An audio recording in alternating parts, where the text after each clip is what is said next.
Alice in Wonderland. Now, Alice's Adventures in Wonderland is a 1865 English children's novel by Lewis Carroll. It details the story of a young girl named Alice who falls through a rabbit hole into a fantasy world of anthropomorphic creatures, which means like human-like. However, the children's book about a young girl's dream of following a rabbit down a hole only to encounter an absurd world in which illogic reigns and various creatures of all shapes, colours and sizes reside, has been attacked and banned at various times and for several different reasons.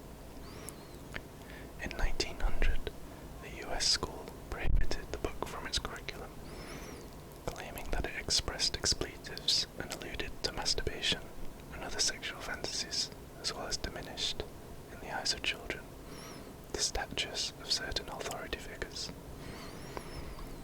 About 3 decades later, and on the other side of the world, Yunnan province in China banned the book for endowing its animals with human language, because the province's governor worried that the consequences of elevating animals to the same echelon as humans could be catastrophic for society.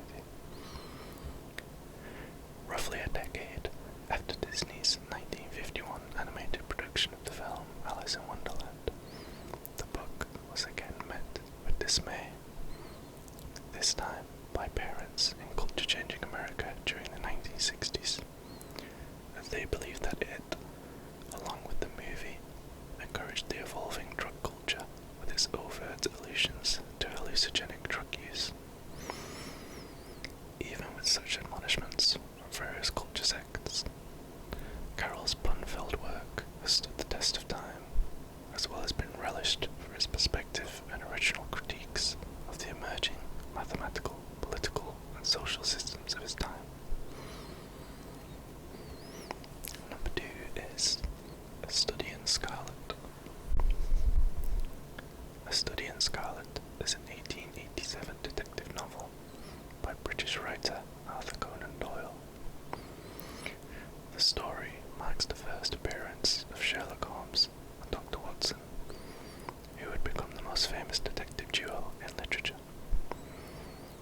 The book's title derives from a speech given by Holmes, a consulting detective, to his friend and chronicler Watson on the nature of his work, in which he describes the story's murder investigation as his study in Scarlet.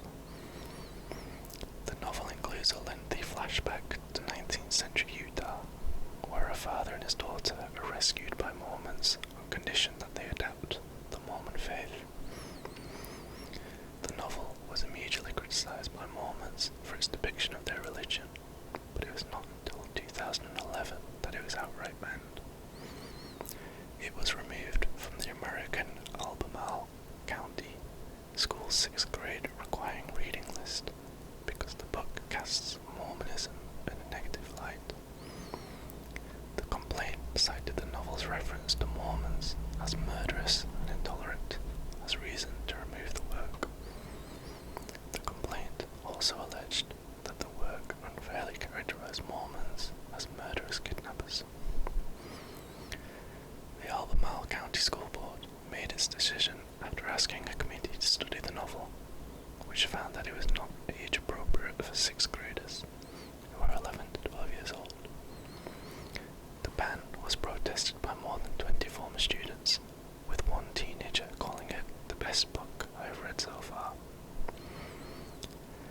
Third on our list is one you might not have expected. It's the diary of a young girl, often referred to as the Diary of Anne Frank. It's a book of the writings from the Dutch language diary kept by Anne Frank when she was hiding for 2 years in her attic with her family during the Nazi occupation of the Netherlands.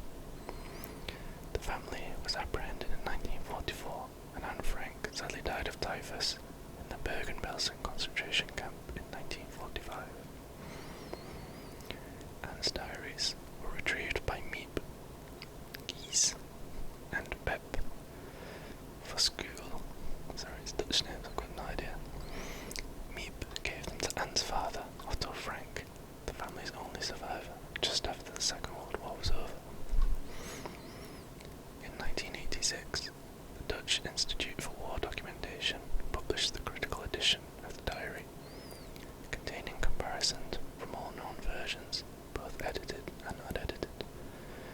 discussion asserting the diary's authentication and additional historical information relating to the family and the diary itself. It also included sections of Anne's diaries which had previously been edited out, containing passages on her sexuality, references to touching her friend's breasts, and her thoughts on menstruation. An edition was published in 1995, which included Anne's description of her exploration of her own genitalia and her puzzlement regarding sex and childbirth, having previously been edited out by the original publisher. In 2009, the group Hezbollah called to ban the book in Lebanese schools, arguing that the text was an apology to Jews, Zionism, and Israel. In 2010, the Culpeper County Virginia school system banned the 50th anniversary definitive edition of Anne Frank, Diary of a Young Girl, due to complaints about its sexual content and homosexual themes. This version includes passages previously excluded from the widely read original edition. Some of the extra passages detail her emerging sexual desires. Others include unflattering descriptions of her mother and other people living together. After consideration, it was decided a copy of the newer version would remain in the library and classes would revert to using an older version. In 2013, a similar controversy arose in the 7th grade setting in Northville, Michigan, focusing on explicit passages about sexuality. The mother behind the formal complaint referred to portions of the book as pretty pornographic. The American Library Association stated that there have been 6 challenges to the book in the United States since it started keeping records on bans and challenges in 1990, and that most of the concerns were about sexually explicit material. Next up on our list is another unusual one for its age, the Canterbury Tales. The Canterbury Tales is a collection of 24 stories that runs to over 17,000 lines written in Middle English by Geoffrey Chaucer between 1387 and 1400. It is widely regarded as Chaucer's magnum opus. The tales, mostly written in verse, although some are in prose, are presented as part of a storytelling contest by a group of pilgrims as they travel together from London to Canterbury to visit the shrine of St. Thomas Becket at Canterbury Cathedral. The prize for this contest is a free meal at the Tabard Inn in Southwark on their return. Chaucer's group of pilgrims are a raucous and blasphemous bunch as they make their way to the shrine of Thomas Becket. They swear richly, criticize the church, and delight in bawdy sexual innuendo. Immediate reactions in England were over its criticisms against the church over its sexual innuendos. The Canterbury Tales was once banned in the United States by the US Postal Service. It refused mail copies under the Comstock Act of 1873, stating that the work contained obscene, filthy, and inappropriate material. It was once banned in Lake City, Florida, and it was removed from a senior college prep course at the Eureka, Illinois High School in 1995 for its sexual content, having been labeled by some parents as inappropriate for students. Next up is A Farewell to Arms. A Farewell to Arms is a novel by American writer Ernest Hemingway, set during the Italian campaign of World War I. First published in 1929, it is a first-person account of an American, Frederick, serving as a lieutenant in the ambulance corps of the Italian army. The novel describes a love affair between the American expatriate and an English nurse, Catherine Barclay. Its publication ensured Hemingway's place as a modern American writer of considerable stature. The book became his first bestseller and has been called the premier American war novel from World War I. novel first appeared in 6 installments in Scribner's magazine between May and October 1929. Censorship came before it was even published. The editors, Robert Bridges and Max Perkins, knew that they'd be attacked in the press unless they removed some of the obscene language in the manuscript. They also feared that the advertisers would be offended. Bridges replaced profanity with dashes. In Germany, it was burned by the Nazis in 1933, and it was banned in Ireland in 1939. The novel was challenged at the Dallas, Texas Independent School District High School libraries in 1974, and at the Vernon Verona Sherrill, New York School District as a sex novel in 1980.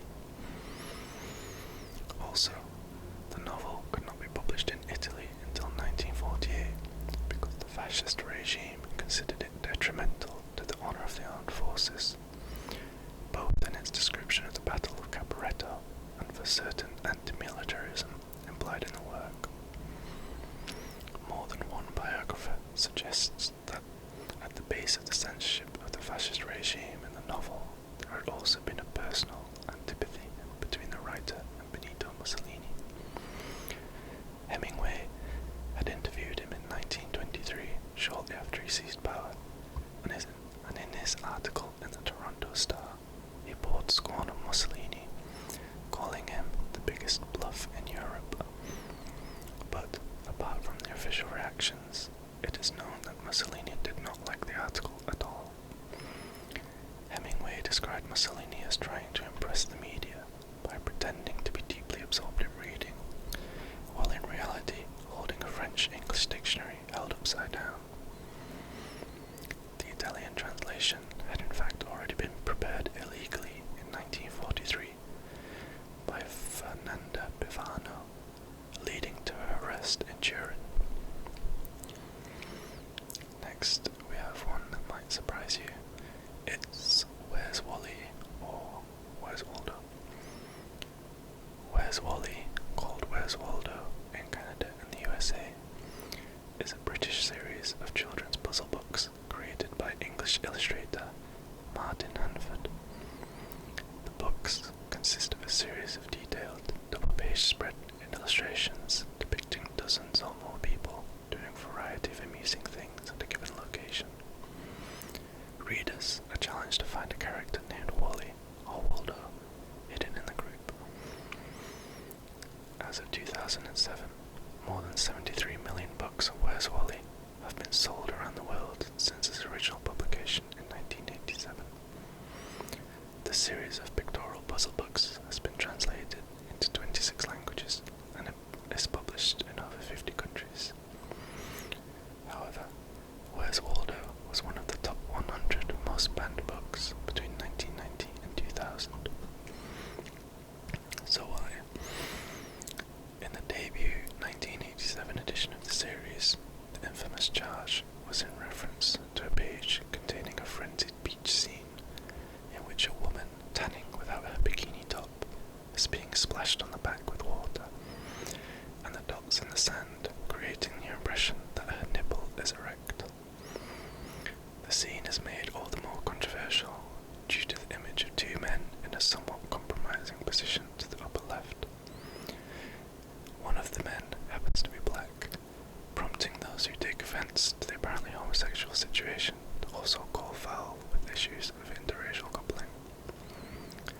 The publisher released a censored edition in the same year, with the topless woman now sufficiently good. Despite this, the book was removed from several schools and libraries, including the Saginaw, Michigan Public Schools in 1989, and the Springs Public School Library in East Hampton, New York, 1993. A similar controversy occurred in a campsite scene, where children open a tent on a man while he is changing. Although his genitals are blocked from view by his hand, he is clearly naked. In the 1997 special edition, however, he is wearing white underwear. And next up, we have Animal Farm. Animal Farm is a beast fable in the form of a satirical allegorical novella. was published in England on 17th of August 1945. It tells the story of a group of anthropomorphic farm animals who rebel against a human farmer, hoping to create a society where the animals can be equal, free, and happy. Ultimately, the rebellion is betrayed, and, under the dictatorship of a pig named Napoleon, the farm ends up in a state as bad as it was before. According to Orwell, Animal Farm reflects events leading up to the Russian Revolution of 1917, and then on into the Stalinist era of the Soviet Union, a period of time when Russia lived under the communist ideology of Joseph Stalin. Obviously banned in many countries for its depiction of authoritarianism, and banned for both being pro-communist and anti-communist. The unusual ban refers to its banning from schools in the United Arab Emirates in 2002 on the grounds that it contained written or illustrated material that contradicts Islamic and Arab values, pictures of alcoholic drinks, pigs, and other indecent images. Next up we have The Lorax. The Lorax is a children's book written by Dr. Seuss and published in 1971. It chronicles the plight of the environment and the Lorax, the main character, who speaks for the trees and confronts the onslaught, a business magnate who causes environmental destruction. The story is commonly recognized as a fable concerning the danger of greed causing human destruction of the natural environment, using the literary element of personification to create relatable characters for industry, the environment, and environmental activism. The story encourages activism and involvement in making the situation better. Despite the importance of this book, in 1989, a parental outcry arose in California to ban this book from their children's libraries and curriculum. One of California's largest industries at the time was logging. Parents were concerned that teachers were brainwashing their children and were fearful the children would start an uprising against the logging industry. Because of this, the Lorax was banned in Laytonville, California public school. In the mid-1990s, Terry Burgett, a member of a family-owned hardwood flooring factory, authored Truax, a 20-page booklet illustrated by Orrin Lundgren and published by the National Oak Flooring Manufacturers Association. Truax offers a logging-friendly perspective. As with the Lorax, it consists of conflict between two people: a logging industry representative who promotes efficiency in reseeding efforts, and the guard bark, an anthropomorphic tree who personifies the environmentalist movement. Truax was criticised for what were viewed as skewed arguments and clear self-interest, particularly a casual attitude towards endangered species that answered the guard bark's concern for them. The book's approach as a more blatant argument instead of one worked into storyline was also noted.